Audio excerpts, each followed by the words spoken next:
ए biogenesis असल में एक ऐसा साइंसी अमल है जिसमें जो गैर जानदार केमिकल मॉलिक्यूल जो हैं उनसे मिलने से पहली बार जिंदगी का आगाज होता है। ये जिंदगी के आगाज के बारे में है। ऐसा वक्त जब डीएनए नहीं था, एंजाइम्स नहीं थे, बायोमोलिक्यूल्स नहीं थे और सिंपल जो केमिस्ट्री है वही आहिस्ता आहिस्ता इतनी कॉम्प्लिकेटेड होती गई कि केमिस्ट्री से बायोलॉजी में बदल गई। तो ये वो वक्त था जिसे हम ए बायोजेनेसिस कहते हैं। साइंस का हर नजरिया कहीं ना कहीं जाके ये कहता है कि इससे आगे या इससे पीछे के हालात का हमें इल्म नहीं है। क्वांटम फिजिक्स की बात लें, उसमें भी हम कहते हैं कि क्वांटम फील्ड्स हैं जिनमें अगर कोई एनर्जी आए तो उससे फिर क्वांटम पार्टिकल्स पैदा होते हैं, इलेक्ट्रॉन प्रोटॉन वगैरह। तो अब अगर ये पूछें कि क्वांटम फील्ड कहाँ से आते हैं, तो वो साइंस खुद कहती है कि हमें ये पता नहीं कि क्वांटम फील्ड कहाँ से आते हैं। जिंदगी को लेके ये जो लोग कहते हैं कि हो सकता है किसी और प्लेनेट से आई या ए बायोजेनेसिस को रिजेक्ट करने के लिए, चाहे जी। वो यहाँ से अपेयर हुई है या कहीं और से आई है, एवोल्यूशन को गलत साबित नहीं किया जा सकता क्योंकि उसको हम लाइव ऑब्जर्व कर सकते हैं। उसके एविडेंसेस मौजूद हैं, बहुत स्ट्रॉन्ग राइट। एविडेंसेस मौजूद हैं। एवोल्यूशन फिर भी एक नेचुरल लॉ है, वो रहेगा। पहली बात ये कि Miller and Yuri experiment reject नहीं हुआ, उसको बस कहा जाता है कि वो इतना आइडियल एनवायरनमेंट नहीं बनाया गया, लेकिन राइट। आज के जितने भी हैंड मॉडल्स हैं वो उस पर बेस करते हैं। ये तजुर्बा इसलिए अहम नहीं था कि इसमें न्यूक्लियोटाइड बनते दिखाए गए, बल्कि इसलिए अहम था कि इससे पहले समझा जाता था कि जिंदगी के बारे में रिसर्च साइंस कर ही नहीं सकती। जापान के भी एक मिशन ने खलाई जहाज भेजे थे सयारचों पर, यानी एस्ट्रॉइड्स पर, और वहां से सैंपल्स लाए हैं। उनमें भी एक बनू था एस्ट्रॉइड, वहां से जो नासा लाया था सैंपल्स, उसमें वो तमाम के तमाम 5 न्यूक्लियोटाइड्स और 20 अमाइनो एसिड्स जो प्रोटीन्स के लिए और डीएनए आरएनए के लिए ज़रूरी हैं, वो सब पाए जाते हैं। तो अब हमें बिल्कुल ये पता है कि नेचर में वो तमाम मॉलिक्यूल बनते हैं जो ज़िंदगी के लिए ज़रूरी हैं। तो बच्चों का एक टॉय आता है ना जिसमें बुलबुले बनते हैं, तो जी जी। अब उसमें देखते हैं कि वो बुलबुला जो है वो बड़ा हो रहा है, बड़ा होके वो पॉप होके एक अलग बुलबुला बन जाता है, और फिर एक लेयर और रह जाती है, उसमें फूंक मारे तो और बुलबुला बन जाता है। तो वो जो आप जी जी बात बता बिल्कुल। रही हैं ना, उसी को मैं उसको थोड़ा सा एक्सटेंड कर रहा था कि ये हम आज भी देख सकते हैं कि एक जो लिपिड लेयर है उसमें अगर और मॉलिक्यूल शामिल हो रहे हैं तो वो बुलबुला बड़ा होता है, और फिर एक स्टेज पे उसकी सरफेस टेंशन की वजह से वो अलग बुलबुला बन जाता है। तो ये सब जो आप बातें बता रही हैं, ये ऐसा नहीं है कि ये एसोटेरिक हैं, ये हम आज भी देख सकते हैं। कुदरत है, इसे ऑर्डर ही पसंद है, इसे पैटर्न्स पसंद है, इसे पेचीदगी हम्म। ही पसंद है। चाहे आप नॉन लिविंग जितने भी ये आप डायमंड देख लें, क्रिस्टल्स क्रिस्टल्स बनते हैं, हर चीज में लेयर्स हैं, हर चीज में पेचीदगी है। नॉन लिविंग आप चीजें हैं, उनको भी देख लें, क्योंकि हम्म। एक तो ये कि ऑटो कैटालिसिस का निजाम है केमिस्ट्री में कि ये खुद ही अपने केमिकल रिएक्शन में कैटालाइज होते हैं। ए से बी बनता है, बी से सी बनता है, और ये एक सेल्फ सस्टेनिंग साइकिल, ये खुद बहुत चलने वाला निजाम चल रहा है क्योंकि कुदरत राइट। में जो है ये ऑर्गेनाइजेशन पाई जाती है। सिर्फ केमिस्ट्री के लेवल पे ही पेचीदगी का बढ़ना वो एक बिल्कुल एक फितरी चीज़ है। और जैसे मैंने पहले अर्ज किया था कि अगर उसके बिल्कुल बॉटम पे जाएं तो ये सारे के हम्म। सारे जो हैं ये केमिस्ट्री है, जो केमिस्ट्री इलेक्ट्रिक चार्ज की वजह से होती है। तो आप बिल्कुल, यानी जो फिजिक्स के और क्वांटम फिजिक्स के बेसिक कवानीन हैं उनकी बुनियाद पे आप ये सब चीज़ों की वजाहत कर सकते हैं। इसमें किसी सुपर नेचुरल एंटिटी को लाने की या किसी माफोकुल फितरत कानून की या हस्ती की या इंटेलिजेंस की ज़रूरत नहीं है। साइंस की दुनिया की तरफ से कदीर कुरैशी और कोमल शहजाद आपकी खिदमत में हाजिर हैं। और आज से हम एक बहुत दिलचस्प और मुफीद सिलसिला शुरू कर रहे हैं, और वो है हम हर हफ्ते साइंस की दुनिया की पॉडकास्ट की तरह का एक प्रोग्राम किया करेंगे जिसमें मुख्तलिफ साइंसी मौज़ूआत पर सैर हासिल बहस होगी। तो आज हम शुरू कर रहे हैं एक ऐसे टॉपिक से जो बहुत से लोगों को उसमें बहुत दिलचस्पी होती है, और वो है कि ज़मीन पर ज़िंदगी का आगाज़ कैसे हुआ। और कोमल शहजाद इस फील्ड में माहिर हैं, उन्होंने मास्टर्स किया है और पीएचडी करने का प्रोग्राम बना रही हैं। तो मेरे ख्याल में इस बहस के लिए इनसे ज़्यादा मौजू शख्सियत शायद कोई ना हो। तो आज हम बात करेंगे ज़मीन पर ज़िंदगी का आगाज़ कैसे हुआ। तो कोमल, कैसी हैं आप? जी बिल्कुल, मैं बिल्कुल ठीक ठाक हूँ। आप बताएं। और सबसे पहले तो बहुत बहुत शुक्रिया आपका कि आपने मुझे मौका दिया आके इस मौजू पे बात करने का, क्योंकि ये मेरा पसंदीदा मौजू है। जी। और ए बायोजेनेसिस तो वैसे ही बहुत फैसिनेटिंग डिस्कशन है। तो बिल्कुल। यकीनन मैं पूरी कोशिश करूंगी कि जहां तक भी मेरे इल्म में है, मैं इस बात को क्लेरिफाई करूं। पहली बात ये कि ए बायोजेनेसिस होती क्या है, जी। और सबसे पहले जो है जिंदगी का आगाज कैसे हुआ, और जो लोगों में मिथ्स हैं इसको लेके उसको दूर करने की कोशिश की जाए। शुरू कीजिए जिस तरह से भी आप मुनासिब समझती हैं। जहाँ पे बीच में अगर कोई सवाल होगा तो मैं फिर आपसे सवाल पूछ लूँगा। Please go ahead. जी जी बिल्कुल। अच्छा, जो सबसे पहला पॉइंट है, जो सबसे पहली कंफ्यूजन है लोगों में, वो है ए बायोजेनेसिस और एवोल्यूशन की। जी। जब हम एवोल्यूशन को एक्सप्लेन करते हैं, इर्तिका को करते हैं, तो अक्सर क्रिएशनिस्ट जो हैं वो अक्सर ये मसला लेके आ जाते हैं कि अभी तो हमें ये भी नहीं पता कि जिंदगी का आगाज कैसे हुआ, तो आप एवोल्यूशन पे कैसे जा सकते हैं? मतलब कि जब आप लाइफ का स्टार्ट ही नहीं आपको पता कि पहली जिंदगी कैसे शुरू हुई, पैसा पहला सेल कैसे बना, जब ये साबित नहीं हुआ तो फिर एवोल्यूशन कैसे साबित हो गई? तो बिल्कुल। इस तरह के जो नुक्ते हैं वो रख के, इस तरह के ऑब्जेक्शन रख के वो लोग एवोल्यूशन को गलत साबित करने की कोशिश करते हैं। हम्म। अब उसमें मेरा जवाब ये है कि एबायोजेनेसिस और एवोल्यूशन ये दो अलग अलग फील्ड्स हैं। इनका आपस में ऐसा कोई लिंक नहीं है कि अगर आप अब एबायोजेनेसिस को साबित नहीं कर सकते तो एवोल्यूशन को आप रिजेक्ट कर देंगे। बिल्कुल। सबसे पहले तो मैं बताती चलूं कि एवोल्यूशन क्या है और एबायोजेनेसिस क्या है। एबायोजेनेसिस असल में एक ऐसा साइंसी अमल है जिसमें जो गैर जानदार केमिकल मॉलिक्यूल जो हैं उनसे मिलने से पहली बार जिंदगी का आगाज होता है। ये जिंदगी के आगाज के बारे में है। यानी कि सही। एक ऐसा वक्त जब डीएनए नहीं था, एंजाइम्स नहीं थे, बायोमोलिक्यूल्स नहीं थे, और सिंपल जो केमिस्ट्री है वही आहिस्ता आहिस्ता इतनी कॉम्प्लिकेटेड होती गई कि केमिस्ट्री से बायोलॉजी में बदल गई। तो ये वो वक्त था जिसे हम ए बायोजेनेसिस कहते हैं। हम्म। जबकि जो एवोल्यूशन है वो ये है कि जिंदगी पहले से मौजूद थी, लेकिन म्यूटेशंस के जरिए, नेचुरल सिलेक्शन के जरिए वो डाइवर्सिफाई होती गई, वो मजीद पेचीदा होती गई और नई नई अनवा बनती गई। तो जो ए बायोजेनेसिस है ये केमिकल अमल है जिसमें जिंदगी, लाइफ जो अपीयर होती है, जबकि एवोल्यूशन वो बायोलॉजिकल अमल है जिसमें जिंदगी जो है वो डाइवर्सिफाई होती है, पेचीदा होती है वक्त के साथ साथ। इसमें बहुत सारी वैरायटीज आती हैं ऑर्गेनिजम्स की एवोल्यूशन के जरिए, इवॉल्वमेंट के जरिए। सही। जी तो बिल्कुल। ये मतलब जो एतराज़ होता है अक्सर क्रिएशनिस्ट हजरात का, अगर हम जिंदगी के आगाज़ को की वजाहत नहीं कर सकते तो इसका मतलब इर्तिका का नज़रिया भी गलत है। तो एक मैं छोटी सी बात करूंगा कि साइंस का हर नज़रिया कहीं ना कहीं जाके ये कहता है कि इससे आगे या इससे पीछे के हालात का हमें इल्म नहीं है, राइट। तो हम्म, अगर हम क्वांटम फिजिक्स की बात लें, जो इस वक्त फिजिक्स में बल्कि पूरी साइंस में सबसे ज़्यादा काबिल एतमाद, सबसे ज़्यादा मुस्तनद नज़रिया समझा जाता है, उसमें भी हम कहते हैं कि क्वांटम फील्ड्स हैं जिनमें अगर कोई एनर्जी आए तो उससे फिर क्वांटम पार्टिकल्स पैदा होते हैं, इलेक्ट्रॉन प्रोटॉन वगैरह। तो अब अगर ये पूछें कि क्वांटम फील्ड कहाँ से आते हैं, तो वो साइंस खुद कहती है कि हमें ये पता नहीं कि हम्म, क्वांटम फील्ड कहाँ से आते हैं। तो हम्म, किसी भी नज़रिए में ये कहना कि उससे आगे या उससे पीछे का हमें इल्म नहीं है, उससे वो साइंसी नज़रिया गलत साबित नहीं हो जाता। तो गलत मैं बस नहीं ये है। सिर्फ वजाहत करना चाह रहा था, प्लीज़ गो है। जी बिल्कुल। अब चाहे जिंदगी को लेके ये जो लोग कहते हैं कि हो सकता है किसी और प्लेनेट से आई या ए बायोजेनेसिस को रिजेक्ट करने के लिए, चाहे जी। वो यहाँ से अपेयर हुई है या कहीं और से आई है, एवोल्यूशन को गलत साबित नहीं किया जा सकता क्योंकि उसको हम लाइव ऑब्जर्व कर सकते हैं, उसके एविडेंसेस मौजूद हैं, बहुत स्ट्रॉन्ग राइट। एविडेंसेस मौजूद हैं। एवोल्यूशन फिर भी एक नेचुरल लॉ है, वो रहेगा। तो सही। बिल्कुल। सही। तो चलिए फिर आगे चलते हैं कि प्रीबायोटिक जो माहौल था उसके बारे में कुछ बताइए, वहाँ से सेलुलर लाइफ कैसे बन सकती। जी, जो प्रीबायोटिक माहौल था उसको लेके बहुत सारी असम्पशंस हैं, जिनमें से एक तो ये है कि प्रीबायोटिक माहौल के बारे में ये कंसिडर किया जाता है ना कि वो इन्वायरमेंट रिड्यूसिंग था।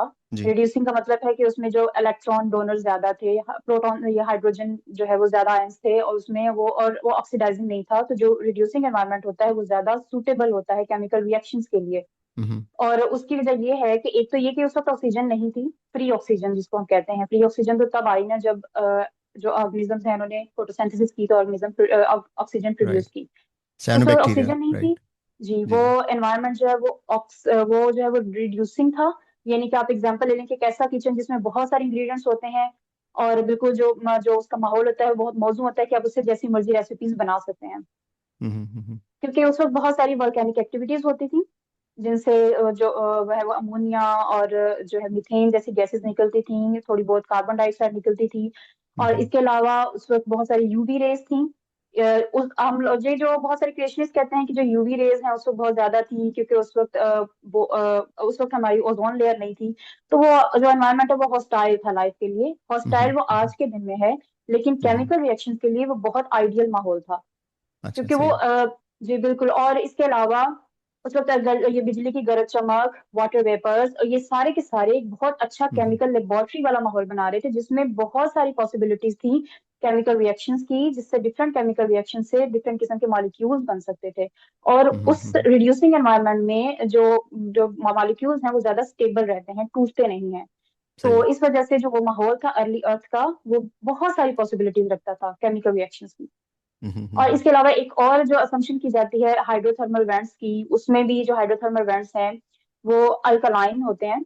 अल्कलाइन इस तरह से कि जो वेंट्स हैं वो अल्कलाइन होते हैं और उनमें जो हाइड्रोजन आयंस हैं वो कम होते हैं, जबकि उनका जो सराउंडिंग ओशन है उसमें हाइड्रोजन आयंस ज्यादा होते हैं, वो एसिडिक होते हैं। तो तो आपको जरा पता है कि नेचर, एल्कलाइन का मतलब समझा दीजिए। अल्कलाइन का मतलब है जिसमें हाइड्रोजन आयन कम हो, अच्छा। और एसिडिक का मतलब है जिसमें ज्यादा हो। तो जो ज्यादा होते हैं वो आपको पता है कि नेचर को बैलेंस पसंद है। राइट। तो हमेशा जो ये ग्रेडियंट बनता है ना, हाइड्रोजन आयंस का ग्रेडियंट बनता है कि वो ज्यादा से कम में आते हैं, और ये एक नेचुरल फ्लो चलता है जो एनर्जी प्रोवाइड करता है, और ऐसे माहौल में एंजाइम्स वगैरह की जरूरत नहीं होती है ये केमिकल रिएक्शंस को कैटालाइज करने के लिए। तो इस वजह से उस वक्त भी ये जो हाइड्रोजन हाइड्रोथर्मल वेंट्स थे ना, ये बहुत सूटेबल थे केमिकल रिएक्शंस के लिए, और उसमें जो सतह में ऐसे मादनियात थे, ऐसे इनको आप मिनरल रिएक्टर्स कह सकते हैं, और उनमें राइट। क्ले मौजूद थी जहाँ पे बहुत सारे जो केमिकल कंपाउंड्स हैं वो आके चिपक जाते थे, कंडेंस हो जाते थे।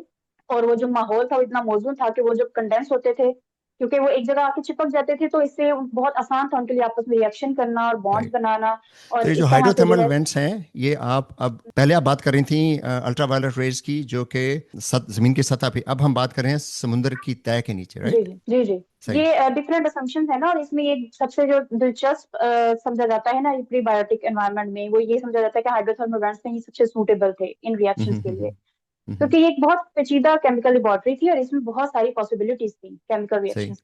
सही। तो इसमें भी मुमकिन था कि ये जो है वो अर्ली जो बायोमोलिक्यूल्स हैं वो बने, क्योंकि ये सारी की सारी जितनी भी प्रीबायोटिक कंडीशंस हैं इनको लेबोरेटरी में तैयार किया जा चुका है, और इनमें ये जो बायोमोलिक्यूल्स हैं ये अपने आप बने हैं। अच्छा, इस पे एक अक्सर ये सवाल आता है कि जब हम लेबॉर्ट्री की बात करते हैं तो सबसे पहला जो मशहूर तजुर्बा है वो मिलर यूरे एक्सपेरिमेंट है।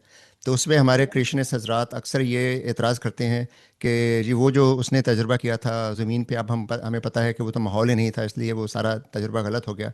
तो इस बारे में आप क्या कहेंगी? जी बिल्कुल, इस पे मैंने भी बहुत सारे इतराजात सुने हैं, तो मैंने ये स्लाइड्स प्रिपेयर की हुई थी पहले भी एक दफा, और इसमें जी। मैंने रिसर्च पेपर भी कुछ हवाला दिया हुआ है, आप जरूर अटैच कीजिएगा इनको ना अपनी ज़रूर। डिस्क्रिप्शन में।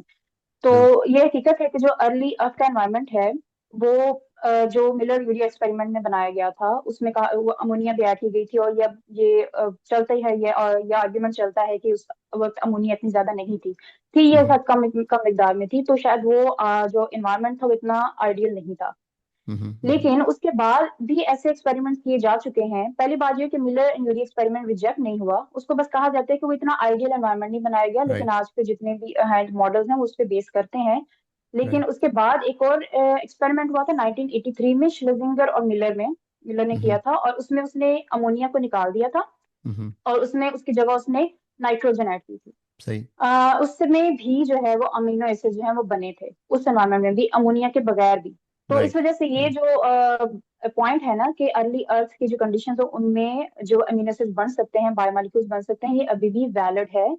और इसके अलावा और भी बहुत सारे माहौल बनाए गए, जिसमें एक तो ये है कि हाइड्रोथर्मल वेंट सिमुलेशन की गई, एक हम्म। एक्सपेरिमेंट हुआ जिसमें आइस एनवायरमेंट्स बनाए गए, और इसके अलावा ऐसी बहुत सारी कंडीशन है, और उन सब में अमीनो एसिड भी बने और आरएनए जी। प्रीकर्सर्स भी बने थे। राइट। तो ये हमारे क्रिएशनिस्ट हजरात जब ये एतराज़ करते हैं तो आम तौर पे वो लोगों को फिर ये नहीं बताते कि उस ये वाहिद तजर्बा नहीं था, इसके बाद और बहुत तजर्बात हुए हैं जिनमें अब हमें जो पता है कि प्रीबायोटिक हालात कैसे थे ज़मीन पे, वो सारे हम्म, हालात पैदा किए गए हैं, और उसमें भी वो तमाम न्यूक्लियोटाइड्स और वो तमाम अमीनो एसिड्स और वो तमाम शुगर्स बनते देखे गए हैं बिल्कुल जो ज़मीन जो ज़िंदगी के लिए ज़रूरी है। और दूसरी बात ये कि ये तजुर्बा इसलिए अहम नहीं था कि इसमें न्यूक्लियोटाइड बनते दिखाए गए, बल्कि इसलिए अहम था कि इससे पहले समझा जाता था कि ज़िंदगी के बारे में रिसर्च साइंस कर ही नहीं सकती। तो ये पहला हम्म, तजुर्बा था जिसने ये दिखाया बिल्कुल कि जो मॉलिक्यूल ज़िंदगी के लिए ज़रूरी हैं वो नेचुरल हालात में बन सकते हैं, और उससे एक पूरा बिल्कुल। एक पैराडाइम शिफ्ट आया था साइंस में, जिसके बाद फिर साइंस में ये तहकीक शुरू हुई थी।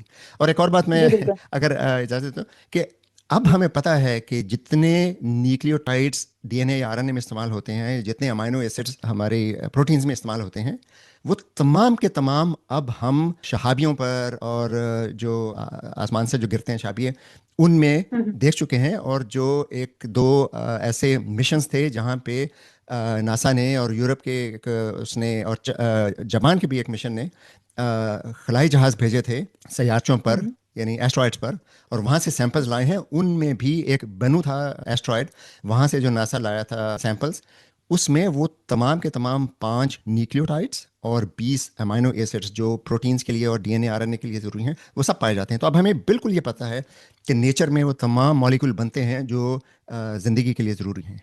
सॉरी, आपकी बिल्कुल। बात मैंने काट दी, प्लीज़ गो अहेड। नहीं नहीं, बिल्कुल नहीं, आपने बहुत अच्छा पॉइंट ऐड किया है। बिल्कुल, मैं इससे बिल्कुल अग्री करती हूँ कि जिंदगी के लिए जो बुनियादी मॉलिक्यूल चाहिए वो अपने आप बन सकते हैं, और बहुत सारी जितनी भी आप अज्यूम करके देख लें, पर अर्ली अर्थ की कंडीशन उन सब में बन सकते हैं। और ये राइट। एक्सपेरिमेंट से राइट। साबित शुदा, ये 2010 से 2020 के दौरान बहुत सारे एक्सपेरिमेंट हुए हैं। तो ये मिलर एंड यूरी तो बहुत एक पुराना एक्सपेरिमेंट है ना, तो अभी 2010 से 2020 के दौरान जो एक्सपेरिमेंट हुए इनमें भी ये चीज साबित हुई है, और इनमें ये राइट। सारे के सारे बायोमोलिक्यूल्स बनाए गए हैं। जी बिल्कुल बिल्कुल। बिल्कुल, बल्कि अब तो जो एक्सपेरिमेंट्स हैं उनमें लिपिड लेयर्स जी, और आरएनए की कैटलाइजेशन और फिर प्रोटोकॉल भी। आरएनए से जी जी। वो फोल्डिंग पैटर्न बनना जो अब प्रोटीन से बनते हैं, वो सब कुछ अब हम जानते हैं कि वो सब कुछ होता है। जी बिल्कुल। Please go ahead. अच्छा, अब नेक्स्ट क्वेश्चन आपके माइंड में अगर कोई हो इससे रिलेटेड। नहीं, अब इससे चलते हैं कि फिर यहाँ से आपके जहन में अगला स्टेप क्या होना चाहिए। अगला स्टेप मेरे ख्याल से आरएनए वर्ल्ड था शायद, जी। क्योंकि जब अर्ली जो बने उसके बाद आरएनए वर्ल्ड हाइपोथेसिस आती है। राइट। और ये इस वक्त की सबसे, मतलब बहुत सारी हाइपोथेसिस मौजूद हैं, लेकिन ये इस वक्त सबसे एक्सेप्टेड है। और हम्म। उसकी वजह ये है कि आरएनए जो है वे एक सेल्फ रेप्लिकेटिंग मॉलिक्यूल है, ये खुद को तो खुद थोड़ा सा आप ये रेप्लिकेट। बता दें, अगर कुछ लोगों को शायद ना पता हो कि आरएनए है क्या। आरएनए जो है ये न्यूक्लियोटाइड्स, जो जिंदगी के आपको कह लें कि बुनियादी मालिक्यूल जिस तरह डीएनए है, ये हम्म। न्यूक्लियोटाइड्स का मजमुआ है, एक चेन है। लेकिन ये सिंगल स्ट्रैंडेड होती है, जिसमें 4 बेसिस होती हैं। नाइट इसमें होता है यूरेसिल, ये एडनीन, हम्म। गवानीन। हम्म। और इसमें ये जो है ये खुद रेप्लिकेट होता है। ये न्यूक्लियोटाइड जो है वो स्टार्ट में आपको पता है कि ये बने वाफर मिकदार राइट। में, और राइट। इसके बाद इनमें ये बॉन्ड्स बने, जो ये क्ले की सरफेस पे कंडेंस हुए, इस तरह बॉन्ड्स बने। और इसमें भी अर्ली जो है वो केमिस्ट्री के अंदर की एवोल्यूशन पाई जाती है। और हम्म। ट्रायल एंड एरर के थ्रू जो बेहतर रेप्लिकेट करने वाले जो मॉलिक्यूल्स थे, बायोमॉलिक्यूल्स थे, वो फिर आगे बढ़े। और ये जो आरएनए मॉलिक्यूल्स हैं, ये एक तो ये कि ये बहुत तेजी से खुद को रेप्लिकेट करने लगे, और ये प्रोटीन की तरह एंजाइम का काम भी कर सकते थे, यानी कि ये हम्म। रिएक्शन को कैटेलाइज भी कर सकते हैं। क्यों? हम्म। हम्म। क्योंकि एक तो ये सिंगल स्ट्रैंडेड होते हैं, ये फोल्ड हो जाते हैं इस तरह की शेप्स में कि ये लूप्स बनाते हैं। हम्म। और ये जो है ना बॉन्ड्स को ब्रेक भी कर सकते हैं, क्योंकि ये हाइड्रोजन आयन देते हैं और लेते भी हैं, ब्रेक भी कर सकते हैं, ये बॉन्ड्स बना भी हम्म। सकते हैं, इसलिए ये राइट। जो है वो कैटलिस्ट का काम भी करते थे। और ये इंफॉर्मेशन को स्टोर करने का काम भी करते थे। राइट। राइट। तो इस वजह से कहा जाता है कि जो आरएनए है वो स्टार्ट में जो है इसको कहते हैं कि जिंदगी की बुनियाद बना। डीएनए जो है वो बाद में इवॉल्व हुआ था। राइट। और यह कि आजकल से मुराद मतलब इस वक्त जो जिंदगी है उसमें हर खुलिये में आरएनए आज भी ये सारे काम करता है जो अभी आपने बताए थे। जी बिल्कुल, मतलब याद भी करता कैटलिस्ट का है। काम करना, या कॉपी करना, या इंफॉर्मेशन एक्सचेंज या ट्रांसक्रिप्शन का काम करना। तो ये सारे के सारे जी काम जो हैं बिल्कुल। ये डीएनए नहीं करता, आरएनए करता है। तो आरएनए जी बिल्कुल। Is the actual workhorse of cells today. DNA जो है वो एक इनर्ट मॉलिक्यूल है जो सिर्फ जी इंफॉर्मेशन जी। स्टोर करता है। जी बिल्कुल, वो साइज में बहुत बड़ा होता है, वो तो सेल से बाहर मतलब मूव नहीं कर सकता। और राइट। डीएनए इस वजह से भी ज्यादा वो स्टेबल भी था। वो बाद में चले, वो बात की बात है कि ये इवॉल्व हुआ, उससे वो डबल स्ट्रैंड में बना, और थायमीन राइट। यूरेसिल की जगह थायमीन ने ले ली, और वो ज्यादा स्टेबल थी। बट जो आरएनए का जो है ये डबल रोल जो है ना, एक तो रेप्लिकेट करने वाला, एंजाइम के तौर पर काम करने वाला, इसकी वजह से ये ज्यादा सूटेबल समझा जाता है अर्ली अर्थ में। राइट। फिर अभी मुस्तकबिल में अब और इंशाल्लाह सेशन करेंगे तो उसमें फिर हम ये भी बात हम्म, करेंगे कि आरएनए वर्ड से अगर शुरू हुआ तो फिर डीएनए कैसे इवॉल्व हुआ और डीएनए जी स्टेबल बिल्कुल, क्यों वो है। ज्यादा लेकिन स्टेबल था। जी। बिल्कुल, राइट। तो इंफॉर्मेशन को फिलहाल स्टोर चलिए आगे, करने के प्लीज लिए। आगे चलती हैं। ठीक है। अच्छा, उसके बाद प्रोटोसेल, मेरे ख्याल से प्रोटोसेल की बात जी। आती है कि आपको जी। पता है कि पानी में जो लिपिड के मॉलिक्यूल्स हैं, फैट्स के मॉलिक्यूल्स हैं, राइट। वो वेसिकल्स बनाते हैं। और राइट। इसके मतलब 2 पार्ट्स होते हैं, एक हाइड्रोफिलिक हेड होता है और एक हाइड्रोफोबिक टेल होती है। जो एक हम्म। साइड है हाइड्रोफोबिक है वो पानी से, दूसरी ऑपोजिट साइड पे होती है जो हाइड्रोफिलिक है वो पानी की साइड पे होती है। यानी हाइड्रोफोबिक से मुराद है पानी से डरने वाला, और राइट। हाइड्रोफिलिक से मुराद है पानी से मोहब्बत करने वाला। राइट। तो ये राइट। राइट। असेंबली जो है वो नेचुरल होती है इनकी, लिपिड वेसिकल्स की। और ये पानी में जो है, इनमें मॉलिक्यूल्स जो फ्रीली फ्लोटिंग मॉलिक्यूल्स थे, जैसे आरएनए के पीसेस थे या हम्म। प्रोटीन अमीनो एसिड्स थे, ये ट्रैप हो जाते थे इनके अंदर। आपको पता है हम्म। लिपिड, ये चिकनाई के मॉलिक्यूल्स की बात कर रही हूँ मैं, ये लिपिड राइट। राइट। वेसिकल्स जो हैं। ये तो वो मॉलिक्यूल्स तो हम आज भी इसमें देख कहते सकते हैं। हैं ना कि जी जी चिकनाई जो है वो पानी को पसंद नहीं करती। आप तेल का एक जी कतरा बिल्कुल। पानी पे डालें तो वो ऊपर रहता है, वो मिक्स नहीं होता। राइट, अगर पानी के अंदर ये बन रहे हैं, राइट, क्योंकि अभी हम बात कर जी रहे बिल्कुल। हैं हाइड्रो, ये जो थर्मल वेंट्स थे वो जी समुद्र की तह में है, वहाँ पे अगर चिकनाई के मॉलिक्यूल बन रहे हैं तो ज़ाहिर है वो सतह पे तो नहीं आ सकते। तो वो फिर उनकी नेचुरल टेंडेंसी थी कि वो इस तरह से छोटे छोटे माइक्रोस्कोपिक बबल बना लेते थे। राइट, हम्म। जी बिल्कुल क्योंकि बिल्कुल, वो आप देख सकते उनका हैं ये जो चिकनाई के बबल्स हमें पानी पे नजर आते हैं, जी बिल्कुल एग्जैक्टली, वैसे ही। राइट, तो वो जो तो उनके जैसा बता रहे थे ना, एक सिरा जो है वो पानी को पसंद करता है तो वो पानी की तरफ है, वो बाहर है। और जो हाइड्रोफोबिक सिरा है वो हम्म। अंदर की तरफ है, जो यानी पानी से बचना चाह बाहर रहा है। राइट, तो बाहर, इसलिए जी जी। वो एक नेचुरली एक बुलबुले से बन जाते थे पानी के अंदर। जी प्लीज गो अहेड। जी बिल्कुल, और इसमें फिर मॉलिक्यूल्स ट्रैप हो जाते थे। और आपको हम्म, पता है कि आज भी जो कॉम्प्लेक्स सेल है इसमें भी ये लिपिड की बाइलेयर ही होती है, जो मेम्ब्रेन होती है आउटर। एग्जैक्टली तो एग्जैक्टली, ये जो है राइट। ये ऐसा परमिएबल, सिलेक्टिव परमिएबल माहौल देता है कि बाहर से जो कुछ केमिकल रिएक्शंस है वो अंदर आ सकते हैं, केमिकल्स हम्म, कुछ नहीं आ सकते, और हम्म, अंदर बहुत सूटेबल फिर एक माहौल बन जाता था केमिकल रिएक्शंस के लिए। और राइट। इसके अलावा ये लिपिड मॉलिक्यूल्स जो हैं, चिकनाई के मॉलिक्यूल, ये मजीद लिपिड मॉलिक्यूल्स को इंगल्फ करके साइज में बड़े भी हो जाते हैं। हम्म, और जब ये एक इनफ हद तक बड़े हो जाते थे तो आपको पता है कि कोई फिजिकल फोर्स, किसी तबियाती फोर्स की वजह से, या समझ लें कि वाटर की करंट्स हैं उनकी वजह से ये टूट जाता है मॉलिक्यूल, ये जो है लिपिड का वेसिकल। और इसकी वजह, इसको हम कहते हैं रेप्लिकेशन, अर्ली फॉर्म जो राइट, है वो डिवाइड करने की, राइट। डिवीजन की अर्ली फॉर्म, तो एक से दो में ये डिवाइड हो जाता था। और कुछ सेल जो है वो सेल के जो कुछ अंदर के मॉलिक्यूल्स हैं वो उसके डॉटर जो सेल्स है ना, उन उसमें भी चले जाते थे, इनहेरिट हो जाते थे। ये तो तो हम ये आज जो भी अर्ली देखते हैं फॉर्म। ना, जैसे वो बच्चों का एक टॉय आता है ना जिसमें बुलबुले बनते हैं।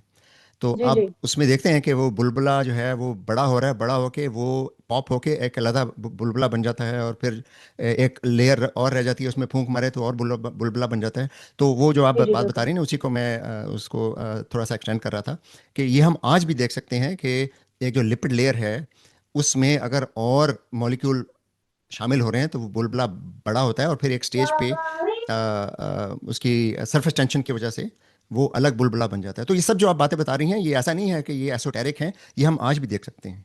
जी बिल्कुल, ये ऐसे ही है, ये फिजिक्स और केमिस्ट्री के कवानीन को ही फॉलो करके ये सारे काम होते हैं, इसमें कोई मैजिक राइट, नहीं है। जी बिल्कुल। बिल्कुल ऐसे ही। और ये सब रिएक्शन इसलिए होते हैं क्योंकि ये मॉलिक्यूल्स ये कर ही ये सकते हैं, ये ऐसा नहीं है कि किसी प्लान को फॉलो कर रहे हैं, इसके अलावा ये कुछ कर नहीं राइट, सकते। इन्होंने इस फिजिक्स को, के कवानीन को इन्होंने फॉलो करना होता है, और इसी वजह मतलब से। इसके लिए किसी सुपरनेचुरल फोर्स की या किसी इंटेलिजेंस की ज़रूरत नहीं है। जो बेसिक फिजिक्स के और केमिस्ट्री के लॉज हैं वो डिक्टेट करते हैं कि लिपिड मॉलिक्यूल पानी में होगा तो उसका बिहेवियर ऐसा ही होगा। जी बिल्कुल, ये इनकी मॉलिक्यूल्स की शेप हो गई, इनके ऊपर मौजूद चार्ज राइट, जो है, इलेक्ट्रिक चार्ज है, ये डिसाइड करता है कि वो कैसे बिहेव करेंगे। जी बिल्कुल। Right, right, right. सही। अच्छा, ये आपने एक बहुत इंटरेस्टिंग बात बताई, जो इलेक्ट्रिक चार्ज की थी। बहुत से लोगों को ये अंदाज़ा नहीं होता कि ये सब जो चल रहा है इसके पीछे असल में इलेक्ट्रोस्टैटिक फोर्स जो है वो बहुत ज़्यादा काम कर रही है। यानी जो जो हाइड्रोफिलिक और हाइड्रोफोबिक जो प्रॉपर्टीज़ हैं वो असल में हाइड्रोजन बॉन्डिंग की वजह से, और इसमें जो पार्शल चार्ज होता है पानी के मॉलिक्यूल का उसकी वजह से होता है।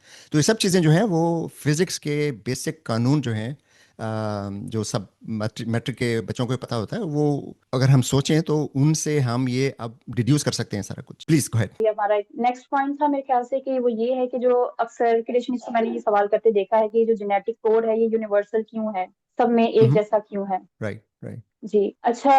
ये जो जेनेटिक कोड है ये इस वजह से कि जो कोडॉन्स होते हैं, पहले तो मैं कोडॉन का बताती चलूं कि जो न्यूक्लियोटाइड्स की नाइट्रोजन बेसिस होती हैं, एडनिन, गवानीन, थाइमीन, साइटोसिन वगैरह, जी। जब ये तीन बेसिस मिलती हैं तो तीन का जो सेट होता है, एक सेट को कोडॉन कहते हैं। और ये जो हम्म, तीन का मिलते हैं, जब जब ये एक सेट से जो है एक अमीनो एसिड बनता है। हम्म, जैसे कि AUG जो है, इसके मिलने से जो अमीनो एसिड बनता है वो मिथ्योनीन होता है। और इन्हीं फिर अमीनो एसिड्स के मिलने से उनकी चेन से उसको प्रोटीन कहते हैं। अच्छा, और इससे उनका फंक्शन। अब हम तो प्रोटीन जी जी। सिंथेसिस पे आए, राइट। अब नहीं आप नहीं, प्रोटीन प्रोटीन सिंथेसिस सिंथेसिस की नहीं, बात मैं करें। ये बताना चाहूंगी कि जो कोड है इसका क्या मतलब है, जेनेटिक कोड है और उसकी यूनिवर्सलिटी से। तो ये अच्छा, जो सही। कोडॉन है, ये जी। ये जो इनकी अफिनिटी है ना, नेचुरल केमिकल अफिनिटी है जिसको मुताबिकत है, इसकी वजह हम्म, से है ये सारा कोड जो है। और ये यूनिवर्सल इस वजह से है कि एक जो स्पेसिफिक कोडॉन है उससे वही अमीनो एसिड बनेगा, उससे कोई और अमीनो एसिड नहीं बन सकता। अगर राइट। कोई और अमीनो एसिड बॉन्ड करता है तो वो फेल हो जाएगा, क्योंकि हम्म, अगेन वही बात आ जाती है, उसकी केमिस्ट्री ऐसी है, उस पे चार्ज, उसकी शेप ऐसी है कि वो कुछ और नहीं बना सकता। सही। तो एक तो ये वजह है। दूसरा ये कि शुरू शुरू में जो अर्ली, जो ज्यादा पेचीदा नहीं थी लाइफ, उस वक्त कुछ ही कोडॉन्स थे ज्यादा नहीं थे और अमीनो एसिड भी चंद एक थे, उसके बाद इजाफा होता गया। और हम्म, एक और रोल आता है वो नेचुरल सिलेक्शन का आता है, ट्रायल और एरर का आता है, कि ट्राई जी जी। किया और फिर गलती हुई, कि कोई एरर आ भी जाए, कोई कोडॉन गलत बन भी जाता है, तो उससे क्या होता है कि अगली जो प्रोटीन है उसकी ट्रांसलेशन मिस ट्रांसलेशन हो जाती है, वो फेल हो जाती है। तो वो जो ऑर्गेनिज्म है वो या तो सर्वाइव या बच जाता है या नहीं बचता। और इस ट्रायल और एरर से जो है वो आगे से डिसाइड हुआ कि कौन से कोडॉन जो है वो आगे चलेंगे, और फिर वो जो डीएनए का कोड है वो आहिस्ता आहिस्ता स्टेबल होता गया। और एक दफा जो डीएनए का कोड स्टेबल हुआ, आगे से जितने भी डिसेंडेंट्स थे उनमें फिर वही जो है वो इनहेरिट हुआ। तो इस सही। वजह से जो आज जो डीएनए है, वो जो जेनेटिक कोड है वो यूनिवर्सल है। तो उसकी ये वजह हम्म। है। और सही। ये भी कोई प्री प्लान या डिजाइन नहीं था, ये बहुत लाखों सालों की ट्रायल एंड एरर के बाद जो है ये कोड बना था। इससे रिलेटेड कोई आपके माइंड में सवाल हो? नहीं, आगे चलते हैं, उसके बाद फिर अगर कोई जहन में सवाल हुआ तो आई डेफिनेटली आस्क। अच्छा, नेक्स्ट क्वेश्चन पैंसपर्मिया का था, क्या जिंदगी खला से आई? तो मैं आपसे पूछना चाहूंगी कि इसके हवाले से आपका क्या ख्याल है? मेरा तो ये है कि अभी जब हमने बात की थी कि जैसे नासा के मिशन में एक वो सयारचा है बनू, राइट, हम्म। एस्ट्रॉयड है जो हम्म। सूरज के गिर्द चक्कर लगा रहा है, लेकिन उसका मदार जो है वो ज़मीन के मदार को क्रॉस करता है, इसलिए एक ऐसा इम्कान है कि मुस्तकबिल में कभी वो ज़मीन से टकरा सकता है, इसलिए बहुत इंटरेस्ट था और वहाँ पे उन्होंने भेजा हम्म। था।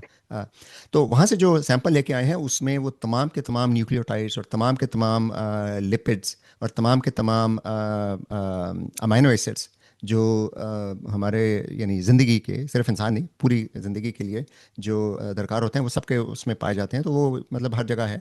तो उस सेंस में तो आई एग्री कि पैंसपर्मिया से अगर हम वो मुराद लेते हैं कि जो बिल्डिंग ब्लॉक्स थे वो बाहर से आए, तो वो तो एक अब हम कंफर्म कर चुके हैं कि ऐसा ही है कि ये जो शाबिये गिरते थे उनसे ये सारे मॉलिक्यूल आके पानी में गिरते थे, क्योंकि समुंदर उस वक्त मतलब ज़्यादा वो था, टेम्परेचर ज़्यादा था, और उसमें हम्म। जब ये आके गिरते थे तो वो फिर जाहिर है कुछ सतह पे रह जाते थे, कुछ समुंदर में गिर के तह में चले जाते थे। तो हर जगह ये न्यूक्लियोटाइड मौजूद थे। लेकिन अगर कोई ये कहता है कि बनी बनाई ज़िंदगी बाहर से आई, तो उसका इम्कान बहुत कम है, इसलिए कि ज़िंदगी के मॉलिक्यूल, सॉरी मॉलिक्यूल नहीं, लेकिन अगर हम पूरे खुलिए के लेवल पे देखें तो वो तो बहुत फ्रैजिल होते हैं वो। और फिर ये है कि जो हम अभी जो हम बात कर रहे थे कि प्री बायोटिक माहौल में वो सब चीज़ें मौजूद थी, तो ज़्यादा इम्कान यही है कि इब्तदाई खुलिए ज़मीन पर ही इर्तिका पजीर हम्म। हुए, बाहर से आने का बिल्कुल। इम्कान जो है उनका बहुत कम है। जी बिल्कुल। अभी तक जो आपकी। जी, जब गो अहेड। जो तजर्बात किए जा चुके हैं, जो शवाहद मिल चुके हैं अब तक, उससे तो ये साबित होता है कि जो ए बायोजेनेसिस का प्रोसेस है वो जमीन पर ही हुआ। बिल्कुल। और चाहे हम बात करें कहीं और से बायोमोलिक्यूल्स आए हों या जमीन पर, ए बायोजेनेसिस का जो सवाल है वो फिर भी वहीं का वहीं रहता है, कि कहीं से भी आई हो जिंदगी, कहीं से शुरू तो हुई थी, कहीं से राइट। अपीयर तो हुई थी, तो उसको एक्सप्लेन तो राइट। करना फिर भी मतलब वो सवाल तो बाकी रह ही जाता है। राइट। बिल्कुल। लेकिन अभी तक जो शवाहद मिले हैं, जहां तक मेरे इल्म में था वो यही था कि शायद जो शहाब साकब हैं उनसे तो मेरे ख्याल से सिर्फ ऑर्गेनिक मॉलिक्यूल्स मिले थे, बट मुझे पता नहीं था कि बायो मॉलिक्यूल्स भी मिले, जो जिंदगी की शुरुआत करने वाले मॉलिक्यूल्स हैं वो मिले या नहीं मिले। तो इसलिए मेरा ख्याल यही था कि शायद अभी तक नहीं है।